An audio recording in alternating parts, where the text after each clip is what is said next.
Chers téléspectateurs, bonjour et bienvenue dans votre journal hebdomadaire sur Chadila Pano TV. Avant tout le sommaire. Conflit à l'Assemblée provinciale du Kasaï central. Les notables unitaires du Kasaï central entament désormais l'étape de dialogue pour sauver la province. 70 éléments de la milice RPD Thomas Lubanga à Nituri se sont rendus avec des armes et munitions après une pression militaire dans les territoires de Djungu et Irumu. Tout pour les titres, les détails c'est soupé. Encore une fois de plus, bonjour. Comme je l'avais annoncé au sommaire, le président du bureau d'âge de l'Assemblée provinciale du Kasaï central a présidé une importante séance de travail avec les notables et unitaires du Kasaï central. Au centre de ces échanges, les conflits qui persistent entre les députés provinciaux. Il était question pour les notables de faire comprendre aux élus la nécessité de sauver la province qui entend bientôt un budget de la part du gouvernement de la province. Emmanuel Isaac Aboukapou, coordonnateur de cette structure, est dans ses propos choisis pour vous par Soleil Ntumba Moufika. Le souhait pour nous, c'est que nous voyons un danger qui couvre, bien entendu, la province du Kasaï central. La session ici, la session de septembre, c'est une session nécessaire, importante pour le Kasaï central. C'est une session qui va doter, bien entendu, la province avec un budget. Mais avec ces désordres que nous sommes en train de vivre, la province risque quoi. Et il y a aussi les dossiers pendant au niveau de la Cour constitutionnelle. Tout ça risquerait de bloquer le bon fonctionnement de l'Assemblée pendant que nous attendons beaucoup. Voilà pourquoi il était important que nous venions échanger avec les bureaux d'âge pour qu'on donne notre point de vue, on puisse leur dire, pour nous, l'unité fait la force. Ils peuvent se pardonner. Mais actuellement, parce que ce qui s'est passé, qu'ils se mettent autour du même table, parler le même langage, pour que la session de septembre soit une bonne session de l'unité. Deuxième dossier qui nous amène alors ici, c'est le bris. Comme vous le savez, nous sommes notables d'unité pour la paix. Nous avons appris qu'il y aurait alors 41 millions de francs qui étaient détournés par les bureaux d'âge. Pour les anciens députés honoraires de 2023. Alors, lorsqu'on a échangé avec le bureau d'âge, nous avons conclu ensemble que ce n'était même pas de 41 millions. Tel que c'est conclu, c'était plutôt 47 millions et non 41. Et cet argent-là, c'était une résolution de 17 députés sur les 30 qui composaient l'ancienne assemblée provinciale. Ils se sont décidés de se distribuer les 41 millions, 47 millions au nombre de 25 au lieu à la place de 30.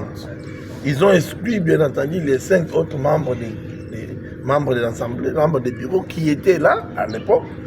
Pour eux, les 5 membres des bureaux avaient plusieurs avantages. Par ricochet, ils ne devaient pas encore bénéficier des 47 millions qui restent. C'est ça le problème. Alors le problème, c'est entre le membre de bureau honoraire ainsi que les députés honoraires qui ne se sont pas mis d'accord par rapport à l'enveloppe de fonctionnement qui était restée. D'où le bureau mandat, le bureau d'âge, n'est pour rien dans ce dossier. Et puis l'autre information, l'honorable sénateur Jean Tshisekedi Kabasele a effectué ce vendredi 22 août 2025 une descente d'inspection et de courtoisie dans la commune d'Nganza où il a visité des sites dans le cadre de ses vacances parlementaires. Il était question de recueillir les doléances de sa base et passer un moment ensemble avec eux. Devant plusieurs membres de sa fondation, Jean Tshisekedi Kabasele a distribué des semences afin de lutter contre l'insécurité alimentaire. Suivez ces reportages de Soleil Ntumba Moufika. Il passe désormais cellule par cellule, porte à porte, pour communier avec ses véritables et fidèles bases incontournables. Le jeune leader et sénateur Jean Tshisekedi Kabasele s'est rendu d'abord à Lubuyi, un village environnant, abandonné par plusieurs élus de ses coins, mais qui trouve sourire aux lèvres avec ses jeunes leaders. Ici, Jean Tshisekedi Kabasele distribue des semences améliorées aux agriculteurs pour lutter contre la famine.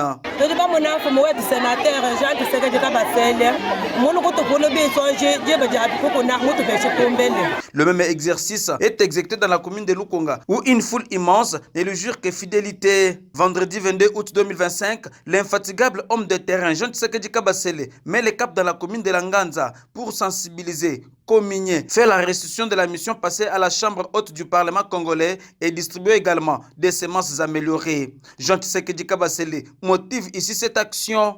Depuis un temps, on a eu beaucoup de problèmes du côté des semences ici à Kananga, jusqu'à tel point qu'un méca de maïs revenait à 4500 francs. Nous avons pris l'obligation, nous la fondation Jean Tshisekedi, de donner les semences aux agriculteurs dans des périphéries de notre ville pour que les gens sèment ça pour lutter contre la famine. Et demain nous serons à Benemande. Nous allons partir le dimanche du côté Chilumba et nous allons faire la route Mwambamboui où nous allons toujours distribuer des semences. Dans les avant-midi de ce vendredi, le jeune leader Jean Tshisekedi Kabasele a accordé plusieurs audiences dans sa résidence. Des structures et personnalités ont sollicité son implication dans plusieurs secteurs de la vie des centres kasséens. Les notables et dignitaires du Kassai central qui sont venus le voir ont plaidé en ces termes. Il est en vacances parlementaires, il est important qu'on vienne le voir. On échange les problèmes qui touchent au développement et qui touchent à la paix de la province. Nous avons vraiment parlé de ce que Safimé est en train de faire en province avec Arabe Contracteur. On a parlé de la route Kananga Chikapa et Kalamambouchi. En conclusion, nous avons demandé son... Il faut noter que ce samedi, l'homme du destin est plus fort que l'adversité, mettra les caps vers Benamande ainsi qu'à d'autres villages environnants pour passer ses vacances parlementaires. Le Kassai central franchit une nouvelle étape dans sa marche vers le développement. Un nouveau pont dont les travaux ont démarré devra être opérationnel sur la rivière Lulua en remplacement de l'ancien vétusté, hérité de la colonisation.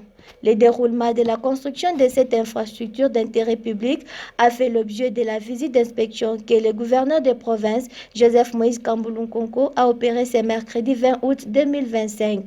Plus de détails dans ce rendu de la presse du gouvernorat. Un ouvrage moderne et efficace à la tête des enjeux des flux commerciaux est en cours d'érection au Kassai central. Il s'agit du nouveau pont sur la rivière Lulua dans le cadre de la construction de la route nationale numéro 1. Le gouverneur de province s'est rendu sur ce site ce mercredi 20 août 2025 en vue de se rassurer de l'évolution des travaux démarrés il y a quelques jours. Long de 169 mètres, cet ouvrage a pour vocation de remplacer l'ancien dont la vétusté faisait déjà craindre et ainsi optimiser le trafic dans la province. Interprétant le chef de chantier, ingénieur Akilas Mouchitou d'Arabe Contractor explique le déroulement des opérations qui se font sur place. Ici, là où nous sommes, le pont ne sera pas à ce niveau. Vous avez vu, on a creusé, on va mettre des moellons, mais on appelle ça pirche. On a enlevé la boue, on va mettre les moellons, on va mettre les graviers, on va mettre les géotextiles. Les tissus là qu'on est en train de voir, c'est en blanche. Géotextiles, on en a beaucoup ici. Une fois fini, on va commencer maintenant à monter, à rembler. Quand on fait les remblais au compact, on fait les remblais au compact jusqu'à atteindre 9 mètres. Donc c'est les plus grands ponts que nous aurons ici en acier. On n'a pas voulu avoir des ponts comme ça, parce qu'au fur et à mesure, il y a des mouvements des engins, il y a des fissures. Donc ce pont ici sera vraiment de la qualité et on vous le rassure. Déterminant à matérialiser la vision du chef de l'État, Félix Antoine Tshisekedi, celle de désenclaver le Kassai central et d'offrir le bien-être social à ses habitants, le chef de l'exécutif provincial, Joseph Moïse Kamboulounkonko, a loué les efforts consentis jusqu'à ce niveau par la firme égyptienne. Ce qui est important pour moi, c'est de voir les travaux être exécutés.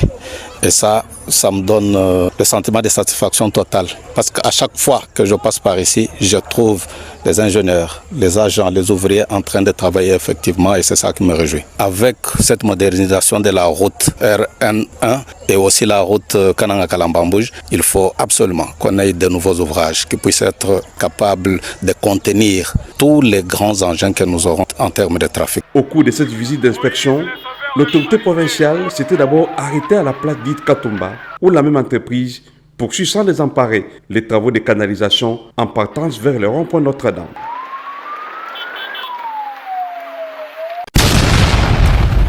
Et puis en deuxième titre du journal, fidèles téléspectateurs, comme je l'avais annoncé, reddition de plus de 70 éléments de la milice CRP de Thomas Lubanga Anitori.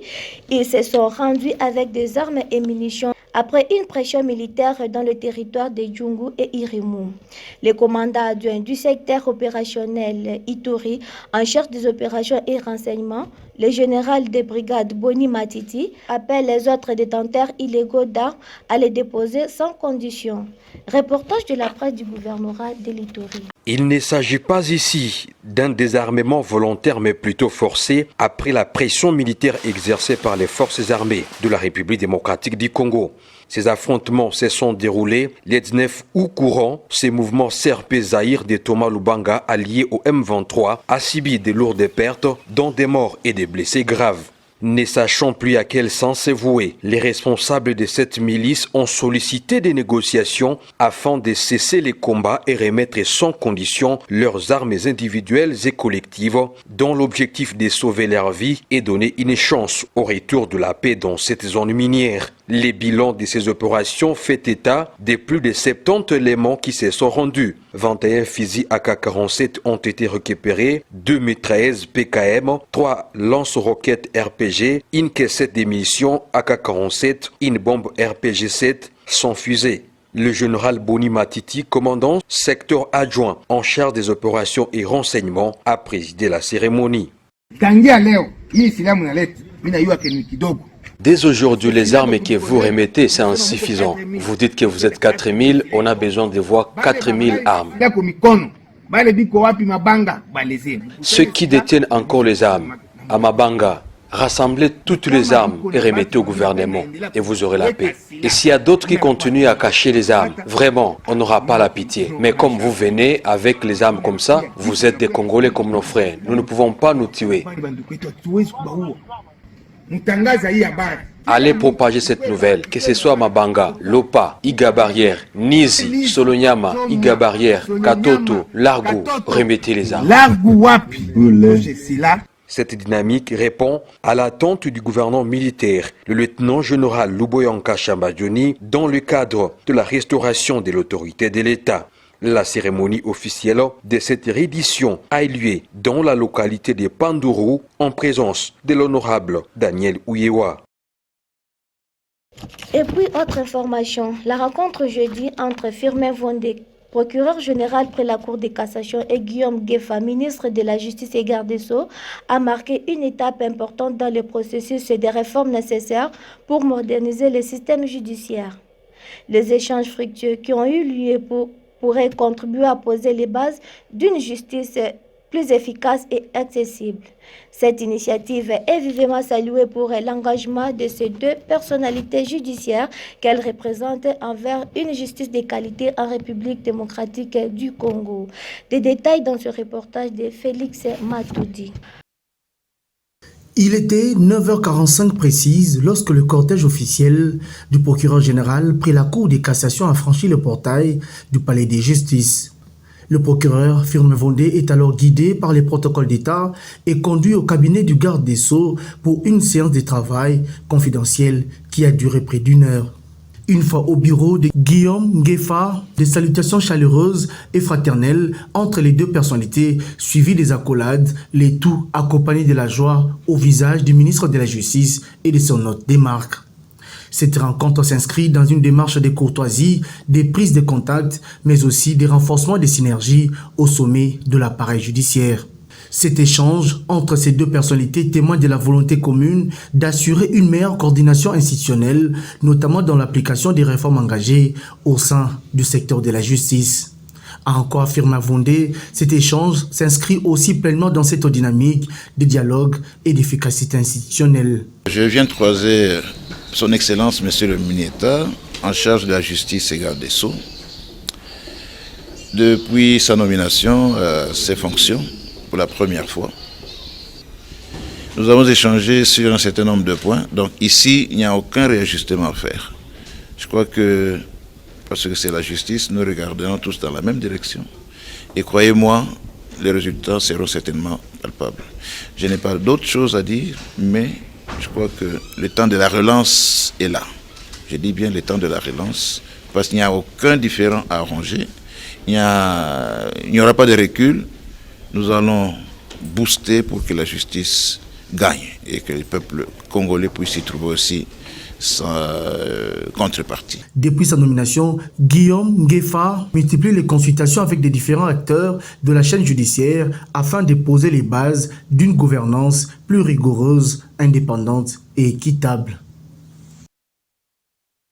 Parlons religion à présent. Lève-toi, sois éclairé, car ta lumière arrive. Voilà les thèmes au centre d'une campagne d'évangélisation qui se tient depuis le vendredi 22 août 2025 jusqu'au dimanche 24 août. L'église Nephtali Tabernacle, qui organise ce grand rendez-vous, invite la population à venir palper la puissance de Dieu. Pasteur Pierre Bibombe le dit à Jean Cagnognon. Je suis ici sur le terrain, comme vous venez vous-même d'observer, en train de sensibiliser les enfants de Dieu de venir massivement répondre à la campagne d'évangélisation que nous organisons ce vendredi 22 août de cette année jusqu'au dimanche 24. Voilà, cette campagne d'évangélisation tourne autour d'un thème que le Seigneur Dieu lui-même nous a inspiré. Et nous avons tiré dans le livre d'Ésaïe, chapitre 60, verset 1er jusqu'au 2e. Il est dit, lève-toi, sois éclairé, car ta lumière arrive. Donc c'est autour de ce grand thème que nous allons pouvoir démontrer la puissance du Saint-Esprit devant les enfants de Dieu, démontrer aux enfants de Dieu que le Seigneur Jésus-Christ continue à sauver. Il est le même hier, aujourd'hui, éternellement. C'est autour de ce thème que nous allons démontrer la guérison de malades. Nous allons démontrer que Jésus continue à guérir. Il n'est pas un Dieu de l'histoire, mais il est un Dieu réel que nous apportons aux gens. Donc voilà un peu, je profite de votre micro pour lancer un appel à la population de la ville de Kananga, que le pasteur Martin Kouété, qu'ils aiment beaucoup, ils l'ont beaucoup écouté dans ses chants. Il est déjà à Kananga. C'est lui qui sera l'orateur principal. Moi-même, l'hôte de la manifestation, je pourrais le seconder. Qu'ils viennent vivre les dieux de Branham, qu'ils viennent vivre la manifestation de la puissance de Dieu parmi son peuple à l'église Nephtali Tabernacle qui se trouve au camp SNCC. Nous sommes sur la ville de Kananga. Page noire à présent, avant de clôturer ses journaux, il repose désormais dans sa dernière demeure. L'ancien ministre provincial du gouvernement Kamboulou, Alain Luku Sampoï, a été inhumé mardi dernier au cimetière des nécrosites, ceci au terme des obsèques organisées par les gouvernements provinciaux. Plus de précisions dans ce reportage de la cellule de communication du gouvernorat. Il repose dans sa dernière demeure depuis ce mardi 19 août 2025. 10 jours après son décès, Maître Alain Luku Sampoï, désormais ex-ministre provincial de l'Intérieur, Sécurité, Décentralisation, Affaires coutumières, Justice et droits humains du gouvernement Kamboulou, a reçu les derniers hommages au Stadium de l'Espoir dans la journée avant d'être conduite au cimetière Necro-City de Kanyuka, sa nouvelle adresse. Famille, amis et connaissances, ainsi que les autorités politiques et militaires se sont recueillis devant la dépouille mortelle au cours des dernières cérémonies des obsèques organisées par le pouvoir public provincial. Au nombre des témoignages, le gouverneur Joseph Moïse Kamboulou a salué la mémoire d'un vaillant serviteur de la province, un pilier de son administration. Notre province vient de perdre l'un de ses plus vaillants serviteurs, un fils dévoué en la personne de maître Alain Luku Sampoï. Sa disparition nous plonge dans une tristesse indicible. En lui, nous perdons bien plus qu'un membre du gouvernement provincial. Nous perdons un pilier de notre administration, un artisan infatigable de la paix, de la sécurité et de la cohésion sociale. Par son engagement, il avait su faire de l'écoute, du dialogue et du service de l'intérêt général les maîtres mots de son action. À travers les épreuves qu'a connues notre province, son courage n'était pas un simple mot.